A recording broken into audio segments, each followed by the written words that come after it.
Bom dia, para quem eu não falei ainda, bom dia. É muito legal ter um evento como este, com tantos amigos presentes, tantas pessoas muito queridas. Termino ficando em falta com a maioria, porque não tenho tempo de falar com todo mundo do jeito que seria o melhor, o mais conveniente. Mas sem querer cair no refrão comum, eu sinto que abraço a todos, e aqueles que acharem que isso é pouco, fisicamente posso abraçá-los com o mesmo carinho, do mesmo jeito. Eu era para ter um momento de ficar parado ali dando autógrafos, mas infelizmente a administração de um evento como esse pede que a gente se movimente muito. Portanto, agora, a partir de qualquer momento onde eu estiver, se alguém quiser livros para autografar, use-me e abuse-me. Legal? Na hora do almoço, depois do almoço, nos intervalos. Só não quando eu estiver aqui, esse momento agora, apesar de que eu vou descer, eu vou ter que estar prestando atenção, porque o moço que eu vou convidar, ele pode falar bobagens, e aí eu tenho que anotar para depois ter que corrigir. Um amigo meu muito querido, concorrente falso, né? Tem essas coisas. Tem original e tem o paraguaio. O meu amigo ele se acha muito bonito, paraguaiamente falando, mas deixa para lá. Ele ontem falou que ia me dar um troco, então já estou prevenindo que vem bomba por aí, mas deixa para lá. O nome desse meu amigo querido é Adilson, e ele fez questão de colocar que tem 47 anos, é casado e pai de 2 filhos. Ele é formado em administração de empresas, estudante de psicologia. Estudioso e praticante do magnetismo, ele é o editor responsável pelo jornal Vórtice, que é o único jornal de magnetismo que nós temos, até onde eu sei, na América Latina. E ele, seguindo o exemplo dos grandes produtores de jornal espírita, ele segue a linha do Barão de Potê, que desde que começou a publicar o primeiro número do jornal de magnetismo, nunca falhou nenhum, e a Adilson tem feito isso. O jornal Vórtice nunca falha, e quem tiver dificuldade de encontrar, basta entrar na minha página jacomelo.com, e lá tem um link do jornal Vórtice. Tem todos os números a partir do número 1, e normalmente nos primeiros dias de cada mês entra a edição seguinte.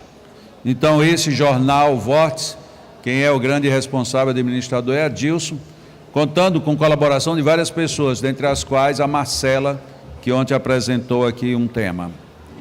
Ele é também palestrante, é coordenador de mediunidade, coordenador de reuniões sonambúlicas, além de ser um dos coordenadores do M. Para quem não sabe, o M tem 4 coordenadores.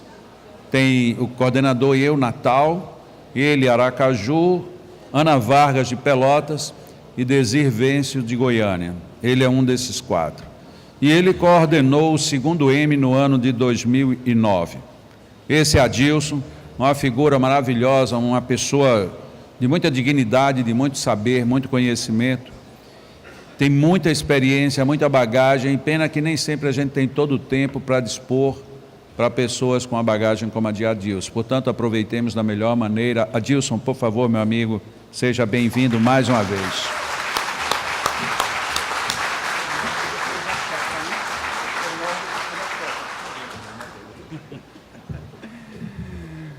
Bom dia a todos.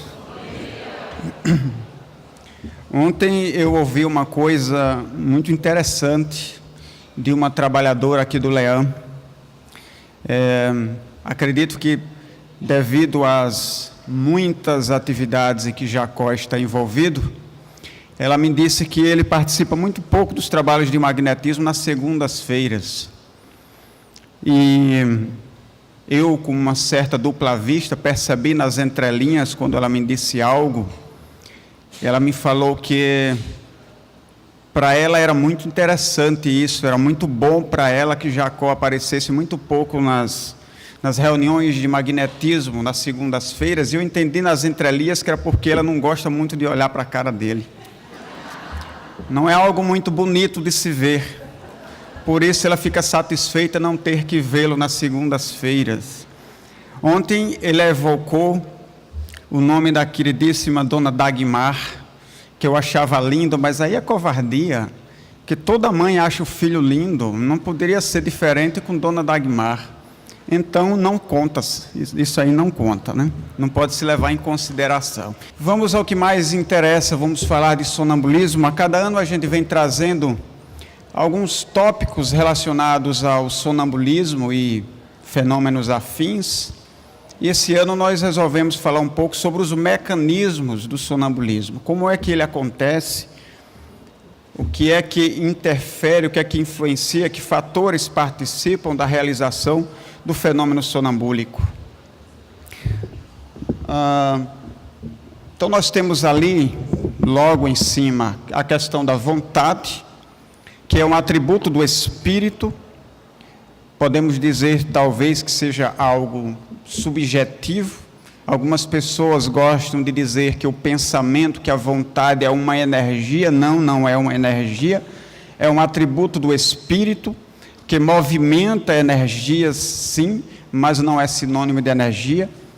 Podemos afirmar que o que realiza realmente o fenômeno de sonambulismo não é o fluido do magnetizador, mas é a vontade do magnetizador. A vontade do magnetizador de levar o indivíduo ao transe sonambúlico, a vontade que é um atributo do espírito, através do seu perispírito, movimenta as suas energias magnéticas que envolvem o indivíduo que é sonâmbulo. Afirmamos que o que leva o indivíduo ao sonambulismo é a sua vontade, a vontade do magnetizador, melhor dizendo, mas podemos também afirmar que a vontade do magnetizador não realiza o fenômeno se não for através do magnetismo. E aí algo que nós afirmamos no M do ano passado, que a hipnose, sendo irmã ou filha, melhor dizendo, do magnetismo, filha do sonambulismo, a hipnose não existe se não existir o fluido magnético, porque a vontade do hipnotizador movimenta suas energias magnéticas, estabelecendo um elo entre ele e o indivíduo que vai ser hipnotizado. Da mesma maneira, então, a vontade do magnetizador, transmitida via perispírito, movimenta as energias do magnetizador, que vão estabelecer um elo entre ele e o indivíduo sonâmbulo, fazendo com que ele entre, então, no transe sonambúlico. Como nós podemos obter um transe mais profundo? Muita gente me faz essa pergunta porque se ressente que nas suas experiências, e graças a Deus é o esforço de cada um, muitos grupos já estão se iniciando nesse processo de estudo sobre sonambulismo, de treinamento de sonâmbulos, fazendo as primeiras experiências, que seja alguns um pouco mais à frente, outros iniciando nesses estudos práticos do sonambulismo. Isso é muito importante para que a gente possa resgatar este conhecimento que também ficou meio perdido quando o espiritismo, o movimento espírita deixou que o magnetismo também fosse se perdendo.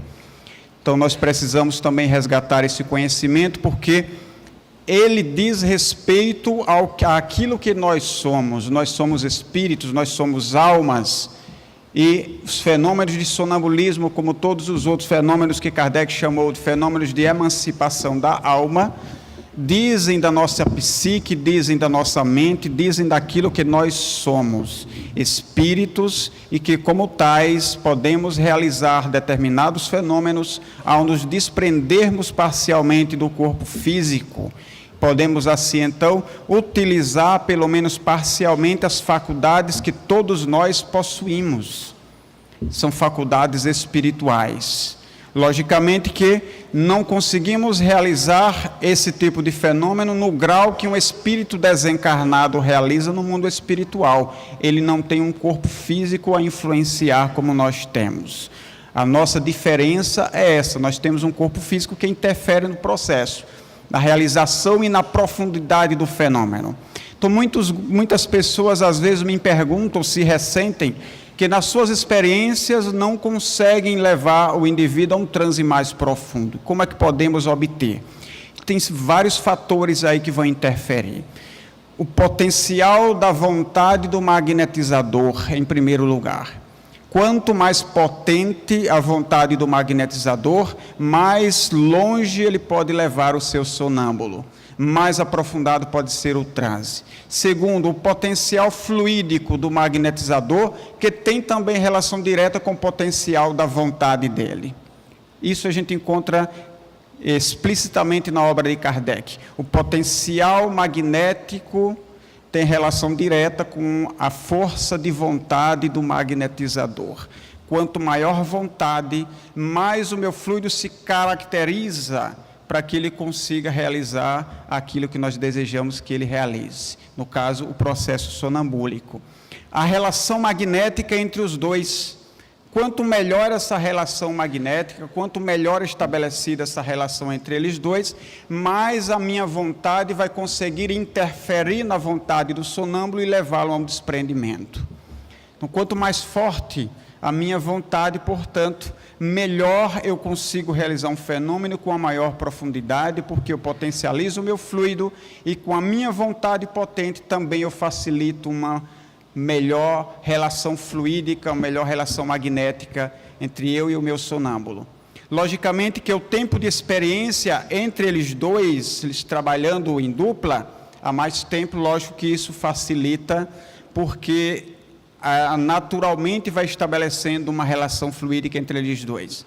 Além disso, existe a suscetibilidade do sonâmbulo. Há pessoas que têm uma faculdade de desprendimento que não se caracteriza propriamente como sonambulismo.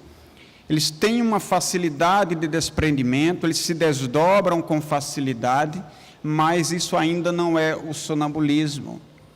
Alguns cálculos que existem dizem que 98% das pessoas conseguem entrar num determinado tipo de transe, mas apenas cerca de 10% conseguem chegar ao sonambulismo. Então, às vezes também a gente não consegue levar um transe mais profundo, por mais forte que seja a nossa vontade, mais potente o nosso fluido, porque o sonâmbulo não tem essa facilidade tamanha de desprendimento. Porque o sonambulismo não é um desprendimento qualquer. Requer um desprendimento profundo. Tanto é que quando ele retoma o estado de vigília, ele não consegue lembrar de nada que aconteceu, porque nada ficou registrado no seu cérebro físico, ficou apenas na memória do próprio espírito. E até onde é possível colocar alguém em transe contra a sua vontade? Será que existe essa possibilidade de a gente colocar alguém num estado de transe sem que ele queira? Aí nós vamos adiantar aqui um pouquinho, depois a gente volta. Tem um pequeno trecho do livro do Puisegui, que eu recomendo que quem queira estudar sonambulismo, adquira esse livro aí na livraria. Ali estão registradas as primeiras experiências do pai do sonambulismo, o Marquês de Puisegui. Ali praticamente ele não fala de tratamentos magnéticos, mas ele fala o livro quase que todo sobre sonambulismo. Eram as primeiras experiências, as primeiras descobertas. Ele relata como que ele tomou contato com o sonambulismo através do seu paciente chamado Vitor, de 22 anos de idade. Estava em tratamento magnético com Puisegui, de repente ele entra num estado diferenciado, que Puisegui não sabia identificar o que era, e nesse estado diferente, o seu paciente começa a falar de coisas de uma alta intelectualidade, começa a falar sobre a sua doença, começa a orientar o Marquês a respeito do tratamento. Coisas que ele não tinha como saber, pois ele era analfabeto, era um pastor de ovelhas, um jovem do campo, ele não tinha aqueles conhecimentos. Mas num estado de transe em que ele se encontrava, ele falava de coisas que estavam muito acima da sua capacidade intelectual. Nós, como espíritas, sabemos de onde vêm esses conhecimentos mais avançados. Vem do seu passado. Ele trazia das suas vivências de outras encarnações conhecimentos que na existência atual ele não teve a oportunidade de desenvolver. Estavam lá guardados na memória do espírito, que ele conseguia acessar estando nesse estado de transe, com a menor influência do corpo físico, ele conseguia acessar as suas memórias espirituais. Mas o Puig-Segui não sabia o que era isso. E essas experiências e muitas outras muito interessantes, ele vai relatar no livro Memórias para a História e o Estabelecimento do Magnetismo Animal. Vale a pena adquirir e ler esse livro. Então, lá tem um trechinho na página 286, em que o Marquês diz assim: ele me disse, ou seja, um dos seus pacientes, esforçando-se, que ia fazer todo o possível para não adormecer. Adormecer aí seria entrar em sonambulismo, porque até esse momento aí, nem o próprio Marquês sabia diferenciar o que era dormir e o que era estar em sonambulismo. Para ele, sonambulismo era uma espécie de sono. Depois ele veio a descobrir que não tem nada a ver com sono, não tem nada a ver com dormir, é algo muito diferente, características bem diferenciadas. Mas aí o nome sonambulismo já era conhecido em toda a Europa e ele não teve mais como mudar. Ficou sonambulismo, que ele se baseou para eleger esse termo porque ele achava que era uma espécie de sono. Por isso o paciente disse que ia fazer todo o possível para não adormecer. Eu, caso Puig-Segui, concordei com ele, brincando por essa boa ideia, e o aconselhei a se manter bem firme, ou seja, mantenha-se firme realmente, tente não adormecer, tente não entrar em transe, fique firme nessa ideia. E apesar de toda a sua resolução, passados uns 15 minutos, seus olhos se fecharam e, como de ordinário, ele entrou no estado magnético. Para eu voltar, eu faço o que aqui? É o de cima, o do meio ou de cima? O do meio. Então, voltemos aqui o slide. Então, o que proporcionou aquele estado de transe, já que o sonâmbulo não queria e se esforçou mesmo em se manter de olhos abertos e na firme resolução de não adormecer, de não entrar em sonambulismo, mas mesmo assim, com 15 minutos de magnetização, ele entra em transe sonambúlico contra a própria vontade. E é possível que isso aconteça? É possível.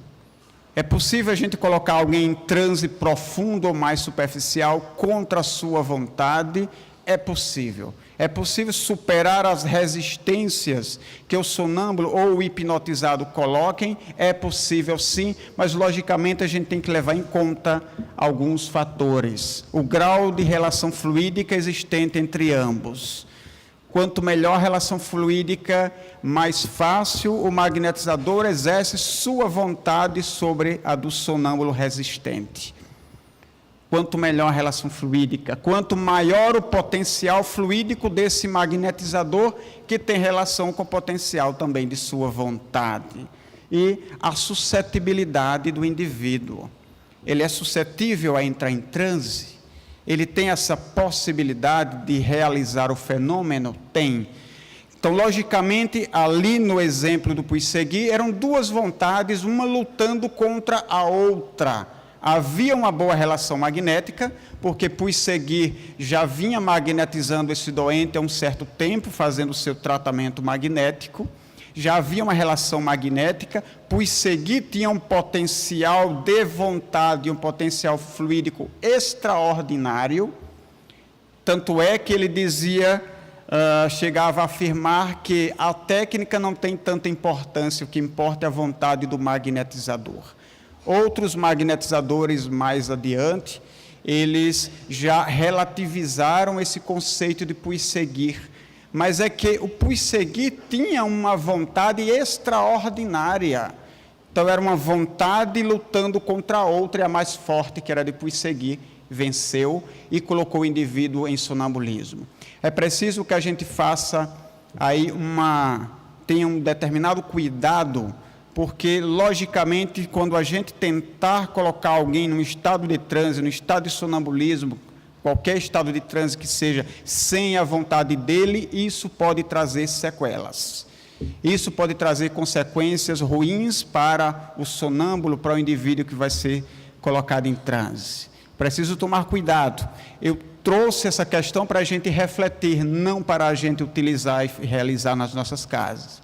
Apenas para reflexão, mostrando as possibilidades que o magnetismo tem. Mesmer Isso está no livro do Paulo Henrique de Figueiredo, sobre a vida de Mesmer. Tem uma experiência muito interessante lá que Mesmer realizou diante de uma testemunha, e a experiência está relatada no livro. Mesmer estava com esse seu amigo em uma determinada sala de um determinado local. Na sala ao lado tinha uma outra pessoa, e Mesmer, sem nada premeditado, sem que a pessoa do outro lado da sala fosse avisada ou tivesse nada combinado, Mesmer colocou a sua testemunha na porta para verificar o que iria acontecer. E ele, da sala de cá, através da parede, ele emitia seus fluidos, colocou o indivíduo do outro lado da sala em estado sonambúlico e ainda fez com que o indivíduo realizasse determinados movimentos de acordo com os movimentos que Mesmer fazia na sua própria mão. Então, se ele girava a sua própria mão, o indivíduo do outro lado em estado de transe também girava sobre o próprio eixo. Então, os movimentos que Mesmer fazia com a mão, o outro indivíduo em estado de transe realizava no próprio corpo. O outro indivíduo não pediu para ser sonambulizado, ele nem sabia. Mas, logicamente, há um grande potencial magnético e de vontade que a gente sabe que o mestre Mesmer tinha. Possivelmente havia uma boa relação magnética entre eles, talvez estabelecida até mesmo pelo grande potencial de vontade fluídico do Mesmer, mas o indivíduo não pediu e nem sabia que ia ser magnetizado. E a experiência deu certo, mostrando para aqueles que são hipnotizadores e que não acreditam na existência do fluido, de que onde estava a sugestão verbal nesse caso? Não houve nenhuma. Mas, quando se coloca essa questão, os hipnotizadores chamam isso de hiperestesia. É uma hipersensibilidade que o indivíduo tem, tudo bem que seja, não deixa de ser uma hipersensibilidade, mas como ela se realiza? Através de que mecanismo um magnetizador, um hipnotizador consegue manipular os movimentos da outra pessoa, sem que ela saiba, sem que ela veja, sem que ela queira?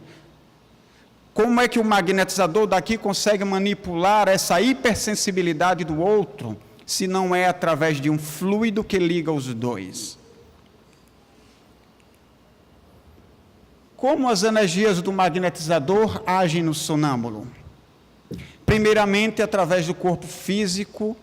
Eu costumo usar a técnica de concentração longitudinal, que vai do coronário ao genésico. Técnica bem simples, concentradora. Nos livros dos magnetizadores vamos encontrar outras técnicas, cada um tinha a sua técnica preferida para fazer. Eu utilizo essa, do coronário ao genésico, mas sempre todos eles falam em técnicas concentradoras. Impregnar o indivíduo com o fluido dele, estabelecer o elo de ligação entre eu e o meu sonâmbulo, através do meu fluido, que será o condutor da minha vontade. Sem esse fluido, minha vontade não se estabelece sobre ele, porque estamos separados. Mas a partir do momento em que estamos juntos, ligados um ao outro pelo fluido, a minha vontade se exerce sobre ele. A minha vontade vai caracterizar esse fluido, levá-lo até o organismo do sonâmbulo. Distribui-se pelo corpo físico, através da rede nervosa, primeiramente. E na continuação dessa impregnação magnética, o fluido começa a se distribuir pelas regiões mais densas do perispírito, que a gente chama de duplo etérico. Na continuação dessa ação magnética, o indivíduo já entra em torpor e já começa a desprender-se do corpo físico, mas ainda não adquire uma boa lucidez. Na continuidade da ação magnética, esse fluido vai se impregnando no perispírito, distribuindo-se por regiões mais sutis, de vibração mais sutil do perispírito, levando muitas vezes, em muitos casos, até mesmo a dissociação, a separação parcial, logicamente, entre espírito e perispírito, e não apenas entre perispírito e corpo, nos fenômenos que Kardec chamou de êxtase, que não deixa de ser um sonambulismo, só que um sonambulismo bem mais avançado, onde o indivíduo, disse Kardec, e também os magnetizadores disseram a mesma coisa, principalmente o Deleuze no livro Instruções Práticas do Magnetismo, o estático ele fica ligado por um fio à sua vida. Um abalo maior ou um esforço maior de vontade do sonâmbulo e ele pode romper esse fio. Até o estado de sonambulismo não há necessidade de tantos cuidados, ele não vai desencarnar. Mas no estado de êxtase, onde o espírito ele consegue se desligar parcialmente do seu próprio perispírito, e aí, logicamente, ele vai apresentar uma faculdade muito mais rica, percepções muito mais desenvolvidas, muito mais avançadas, onde muitas vezes ele sequer consegue expressar o que ele sente e ele vê em palavras, porque o nosso vocabulário não é tão rico assim para expressar certas coisas que só os espíritos conseguem perceber.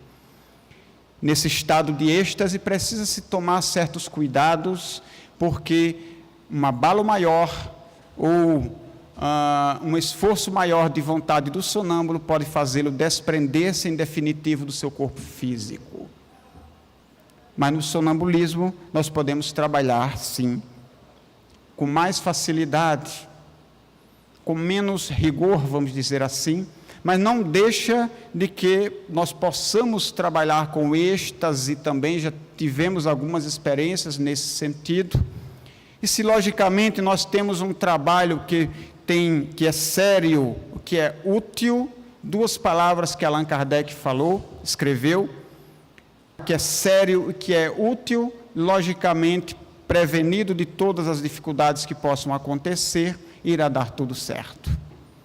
Podemos trabalhar também, sim, com indivíduos em estado de êxtase. O que não podemos fazer, o que não devemos fazer, é mexer com esses fenômenos por mera curiosidade, por simples passatempo. Estamos mexendo com o psiquismo do ser humano, estamos mexendo com a mente do outro. Isso pode trazer prejuízos bem graves para o sonâmbulo. É preciso, então, que a gente tenha em nossa mente que o objetivo, ao lidar com esses fenômenos, tenha seriedade, tenha uma utilidade para os outros. E aí nós vamos garantir que todo o processo transcorra sem qualquer prejuízo para ninguém. Como funciona o pensamento? Vamos pensar um pouquinho sobre isso para a gente entender o processo de percepção dos fenômenos. Como funciona o pensamento? Aqui agora eu vou pedir a vocês, aqueles que queiram, para a gente fazer um pequeno exercício. Peço a vocês que fechem os olhos neste momento e pensem em alguma coisa que já lhes aconteceu. Não importa, ontem, a semana passada, há 10 anos atrás, não importa. Um acontecimento feliz que aconteceu na vida de cada um de vocês. Pensem por alguns instantes sobre isso. Lembrem uma ocasião, um acontecimento que foi muito feliz para a vida de vocês, não importa quando. E podem abrir os olhos agora. Nós fizemos um jogo de memória. Nós buscamos o passado, mais próximo ou mais distante, buscamos o passado, evocamos esse passado ao presente, pensamos nele, buscamos na nossa memória uma situação passada. Com o espírito, e aí quando eu falo espírito, pode ser o espírito desencarnado ou o espírito encarnado em estado profundo de emancipação da alma. Quando ele pensa, ele não exerce apenas um jogo de memória, ele vive o pensamento que ele está tendo. Ele revive a situação passada. Ele não apenas lembra, mas ele revive. Por isso, no mundo espiritual, se pede tanto cuidado dos espíritos que lá se encontram para que discipline o seu pensamento. Porque quando ele pensa, ele revive tudo aquilo que ele está pensando. Revive com cores, com cheiros, com movimentos. Ou seja, ele não vai ao passado, é o passado que vem ao presente e se plasma, se materializa ao seu redor. Quando ele pensa numa cena passada, ele não vê mais o momento presente, mas ele vê-se no momento presente algo que já lhe ocorreu, porque todo o cenário ao seu redor muda e ele revive. e revive com muita força, quanto mais forte, quanto mais disciplinado e potente for o seu pensar. Assim funciona o pensamento do Espírito, assim funciona o nosso pensamento, só que nós temos esse corpo físico, que no meu caso aqui é belíssimo, esse corpo físico que serve de abafador dessas possibilidades. Aqui a disciplina, nosso pensamento tão indisciplinado, não gera tantas consequências quanto no mundo espiritual. Então, pensando em termos de sonâmbulo, o passado, o presente e o futuro são uma coisa só. Para o espírito ou para o sonâmbulo desprendido do seu corpo físico. Quando a gente pensa, pede para o sonâmbulo, ou quando ele lembra, por exemplo, de uma encarnação passada sua, ele não apenas lembra, ele tem a capacidade de trazer o passado ao presente e reviver o que ele já viveu antes, com toda a força da emoção daquele momento, com as angústias, com as alegrias, com todas as possibilidades que ele vivenciou no passado, ele revive no presente. Estamos falando isso para a gente entender uma outra coisa, que são as interferências dos próprios sonâmbulos no processo de sonambulismo. O que a gente deseja que o sonâmbulo faça é que ele relate ao magnetizador as percepções que ele está tendo no momento como o espírito que ele é, com a menor influência possível daquilo que está registrado nas suas memórias referentes à existência presente, com a menor influência possível do seu corpo físico. Mas muitas vezes a gente percebe, às vezes acontece que ele mistura suas percepções do momento com as ideias que ele já traz gravadas na sua memória, com as ideias da vida presente e da vida atual. Por exemplo, ele conhece um determinado doente e ele tem a sua ideia particular a respeito das desarmonias daquele doente. E a gente pede então a esse sonâmbulo, em estado de sonambulismo, que ele verifique as situações de desarmonias daquele doente. Ele tem a capacidade de enxergar, de perceber como espírito, como se encontram as emoções daquele indivíduo, os processos espirituais obsessivos, como se encontram as suas emoções, como é a sua vida familiar, as emoções que ela alimenta no dia a dia, as desarmonias encontradas a nível energético, a nível de centros de força, a nível físico, mas ele pode também colocar e enxergar naquele momento a ideia que ele já traz pré-concebida na sua mente sobre o que são as desarmonias daquele doente. E aí, ao invés dele perceber como espírito, ele está simplesmente enxergando aquilo que já existia dentro do seu pensamento. Mas como é que ele enxergou no doente as desarmonias do seu pensamento? Porque, como nós falamos, quando o espírito pensa, ele exterioriza aquilo que ele está pensando.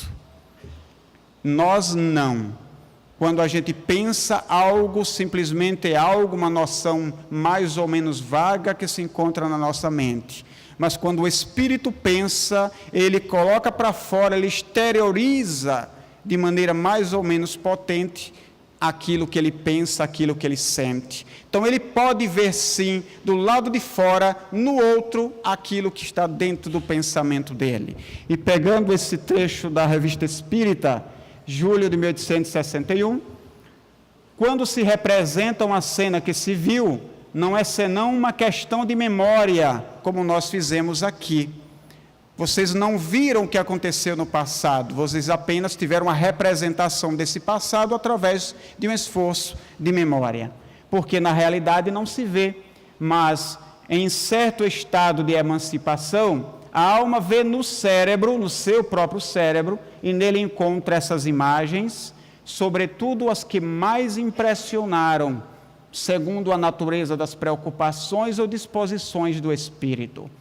Aí encontra a impressão de cenas religiosas, diabólicas, dramáticas e outras, que viu em outra época em pintura, em ação, em leitura ou em relatos, porquanto os relatos também deixam impressões. Ou seja, ideias que impressionaram a sua mente ficam ali guardadas. Aí você tem um indivíduo sonâmbulo e ele diz assim para você: estou vendo um anjo. E esse anjo tem asas. Ele está vendo um espírito, mas as asas pertencem ao seu próprio pensamento, que ele colocou na imagem, porque ele acredita que aquele indivíduo que ele está vendo é um anjo, e para ele anjo tem asas. Então ele vê um espírito, mas enxerga como uma representação de um anjo alado. Então ele pode enxergar um doente e enxergar desarmonias que não existem, que existem porque ele pensa que assim é. Não estou falando isso para desanimar vocês. Não estou falando isso para que vocês se bloqueiem no uso das suas faculdades. É importante que a gente saiba que o sonambulismo, assim como a mediunidade, tem imensas limitações. O nosso corpo físico é a primeira grande limitação da faculdade. O nosso pensamento é outra grande limitação da nossa faculdade. É preciso que a gente saiba que existem limites, mas é preciso que eu não me trave por conta dessa consciência de que eu sou limitado. É preciso que eu consiga realizar o fenômeno, que eu me deixe, que eu me permita realizar o fenômeno da melhor forma possível. E depois do fenômeno realizado, eu vou analisar tudo aquilo que foi falado e percebido. Vou analisar, porque eu sei que existem limitações. E limitações muitas vezes não apenas por conta do sonâmbulo, muitas vezes por conta do magnetizador. Porque o pensamento do magnetizador também se impregna na mente do sonâmbulo. Passa via fluido. Aquilo que o magnetizador pensa, o seu estado íntimo de confiança ou desconfiança, o seu estado de tranquilidade ou não, o seu dia estressante ou não, que se encontra repercutindo no íntimo do magnetizador, logicamente vai interferir no fenômeno, interfere tanto na produção do transe, quanto interfere na lucidez que esse sonâmbulo possa demonstrar. É preciso que a dupla que trabalhem, magnetizador e sonâmbulo, tenha uma afinidade o melhor possível. É preciso que eles se gostem, não apenas que eles sejam companheiros, duplas de trabalho. Assim como acontece numa reunião mediúnica, é preciso que doutrinador ou esclarecedor e médium se gostem, e se gostem bastante. É preciso que tenham uma grande afinidade entre si, porque senão um prejudica, um interfere o trabalho do outro. É preciso que os dois estejam bem para que o trabalho flua, magnetizador e sonâmbulo. Até porque o sonâmbulo capta com muita facilidade aquilo que o magnetizador está pensando. Aí o magnetizador está lá fazendo sua magnetização no sonâmbulo e pensando no que vai fazer quando chegar em casa. Está pensando no cuscuz nordestino que vai encontrar quando chegar em casa. Está pensando na fome que ele está sentindo e está magnetizando. Esses pensamentos podem ser captados pelo sonâmbulo e vão interferir no trabalho. Então os dois precisam se preparar, os dois precisam estar bem, os dois precisam se gostar e ter uma boa afinidade entre si. Ainda com relação a essas interferências, pego da Revista Espírita, julho de 1861, assim, a alma realmente ver alguma coisa de alguma sorte é a imagem daguerreotipada no cérebro, estampada, impregnada no cérebro. Então o sonâmbulo ele pode sim ver alguma coisa, ele pode ver seu próprio pensamento no seu exterior. É uma imagem que fica estampada no seu cérebro e que ele capta e que ele vê. O sonâmbulo ele pode ver e ouvir o próprio pensamento, assim como o médium também. A gente falou ontem sobre isso lá na sala temática. O médium vê um quadro, ele é médium vidente, ele vê um quadro espiritual.